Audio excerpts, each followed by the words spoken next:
12 तारीख की यदि हम बात करें तो शनिवार का अवसर है, उस दिन पूर्णिमा तिथि है और ये पूर्णिमा बेहद खास है। सत्यव्रत भी इस दिन रहेगा। भगवान के लिए सुंदर स्तवन करने इस कलिकाल में देखिए बड़ा सुंदर व्रत है। सीधी तरह से व्रत कर लिया जाए, केवल कथा सुन ली जाए तो श्रीहरि प्रसन्न हो जाते हैं। इससे बढ़िया कौन सा रास्ता होगा? शायद कहीं किसी और संस्कृति में इतने सुंदर रास्ते नहीं बताए गए। अब इसको लोग विडंबना ले लेते हैं। यानी परमात्मा की कृपा प्राप्त करने के लिए अपने आप को थोड़ा शांत कर कर उसकी कथा का श्रवण कर लेना ही पुण्य है। इस बात को कहीं और कह सकता है कोई आदमी? समझने के लिए बात भी नहीं करेगा। लेकिन इससे क्या होगा? इससे आपका एंजाइटी लेवल कम होगा। इसको समझाएंगे कभी, लेकिन ग्रह नक्षत्रों के दृष्टिकोण से दिन आपके लिए अच्छा दिखाई देता है, चिंता ना करें। साथ साथ हनुमान जयंती है। इस वक्त शनि महाराज आपकी राशि के दृष्टिकोण से थोड़ा सा राशि परिवर्तन कर कर गए तो अच्छी जगह है, लेकिन फिर भी उनकी दृष्टि जो है वो आपकी राशि पर पड़ रही है। और शनि की दृष्टि हमेशा कष्टकारी होती है। और शनि की दृष्टि से कौन बचाता है? हनुमान जी बचा सकते हैं। इस दिन हनुमान जी का जन्म दिवस है, हनुमान जयंती है, शनिवार के दिन पड़ रही है। तो बस इसी को ठीक करना है। आपकी बुद्धि पर भी शनि की दृष्टि है, आपके स्वभाव पर भी, आपके अपने फेस पर भी, आपके अपने चरित्र पर भी शनि की दृष्टि पड़ रही है। और साथ साथ आपके बंधन वाले भाव को पर भी शनि महाराज की ये दृष्टि पड़ रही है। तो ऐसे में शनि को मनाओ, सदा सुख पाओ। हनुमान जयंती के दिन आपको अवश्य शनि का उपचार कर लेना चाहिए। राहु के साथ युक्त होकर शनि महाराज पंचग्रही योग आपकी राशि के दृष्टिकोण से 11वें भाव में बना रहे हैं, लाभ वाले भाव में बना रहे हैं। इस वक्त सबसे बढ़िया काम रहेगा कि शनि को अनुकूल करने का प्रयास करें। शनि का हनुमान चालीसा का पाठ करें, सुंदरकांड का पाठ करें, हनुमान जी को चोला चढ़ाएं। हमने विवेकानंद योगाश्रम में इस दिन सुंदर व्यवस्था रखी है। उस दिन हनुमान चालीसा का यहाँ जो हनुमान जयंती का कार्यक्रम रहेगा, हनुमान यज्ञ रहेगा, सुंदरकांड का पाठ रहेगा, सवा मणि का भोग रहेगा, हनुमान जी को सुंदर स्वर्ण का चोला चढ़ाया जाएगा, पवित्र चोला चढ़ाया जाएगा। आप भी स्वयं इस कार्यक्रम में दर्शन कर सकते हैं, आ सकते हैं, भाग ले सकते हैं। शाम को करीब करीब 5 बजे से लेकर रात्रि में 11 बजे तक सुंदर कार्यक्रम है। अवश्य श्रद्धा के साथ भगवान का स्मरण करने के लिए आप सदर आमंत्रित हैं। अपने नाम से भी कुछ पाठ कराना चाहते हैं तो उसके लिए आश्रम की व्यवस्थाएं हैं, उसमें जानकारी ले सकते हैं, रजिस्ट्रेशन करा सकते हैं। फ़ोन नंबर चल रहे हैं। 12 तारीख रविवार का दिन है और उस दिन वैशाख का महीना आरंभ हो रहा है।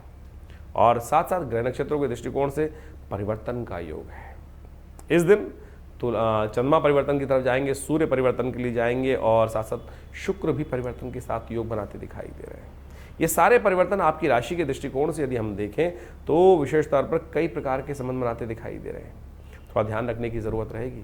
स्वास्थ्य के मामले में ध्यान रखिएगा। आने वाले 2-3 दिन स्वास्थ्य के मामले में थोड़े भारी दिखाई देते हैं। जो सबसे इंपॉर्टेंट बात है, वृषभ राशि वालों के लिए सूर्य का परिवर्तन का योग बन रहा है। ये सूर्य कहीं ना कहीं आपकी राशि के दृष्टिकोण से यदि हम बात करें तो इस पूरे महीने में यानी 13 अप्रैल से लेकर करीब करीब मध्य मई तक के लिए थोड़ा सा ध्यान रखने की ज़रूरत है। मनोमस्तिष्क में थोड़े विचार ऐसे रहेंगे कि हम ये भी प्राप्त कर लें, ये भी, यानी बहुत महत्वाकांक्षी हो जाएंगे आप। आपकी राशि के दृष्टिकोण से महत्वाकांक्षा अत्यधिक बढ़ती दिखाई दे रही है और ये महत्वाकांक्षा आपकी राशि के दृष्टिकोण से आपको समझ लेनी चाहिए कि ये आपके लिए बहुत महत्वपूर्ण है। ओवर एम्बिशियस होना बहुत नुकसानदायक भी हो जाता है कई बार। इस वक्त बहुत सारी स्थितियां ऐसी हैं कि आपके लाभ की तरफ ले जा रही हैं, तो हवा में ना जाके काम करें, प्रैक्टिकल काम करने का प्रयास करें। बहुत ज़्यादा हवा में उड़ना कहीं ना कहीं नुकसानदायक हो सकता है, इसलिए बहुत सोच समझकर वृषभ राशि वालों इस पूरे महीने में काम करने की ज़रूरत है। इस दिन ग्रहों का परिवर्तन जो हो रहा है, शुक्र भी परिवर्तन के साथ तरफ जा रहे हैं और ये सब आपके लिए अच्छा है। संत महात्माओं की सेवा करने का प्रयास करें, साधु जन की सेवा करने का प्रयास करें, ये आपके लिए सबसे श्रेष्ठ उपाय दिखाई देता है हमको इस राशि के दिन खास तौर पे। वैशाख की पूर्णिमा जो है वो विशेष तौर पर जो योग वैशाख का महीना जो होता है, जिसे कहा जाता है शास्त्र के दृष्टिकोण से ये महीना बड़ा कल्याणकारी महीना होता है। भगवान का स्तवन, भगवान विष्णु को बड़ी अति प्रिय महीना माना जाता है। माधव महीना कहा जाता है। इस दिन भगवान विष्णु ने अपना नाम स्वयं दिया इस महीने को। जैसे कार्तिक का महत्व है, उसी प्रकार से वैशाख का महत्व भी कहा गया है। इसमें स्नान का महत्व, शास्त्र कहता है कि इस दिन समस्त तीर्थों का जल जो है गंगा के समान पवित्र हो जाता है। तो इस दिन गंगा जल का दान करना चाहिए। कलश भर के जल का दान, खरबूजे का दान इत्यादि करना बड़ा कल्याणकारी माना जाता है। हमने विवेकानंद योगाश्रम में इस दिन बड़ा अच्छा यज्ञ रखा है, क्योंकि इस दिन हृदय नाम के योग का निर्माण हो रहा है। रविवार है, संक्रांति है, साथ साथ वैशाख के महीने का आरंभ है।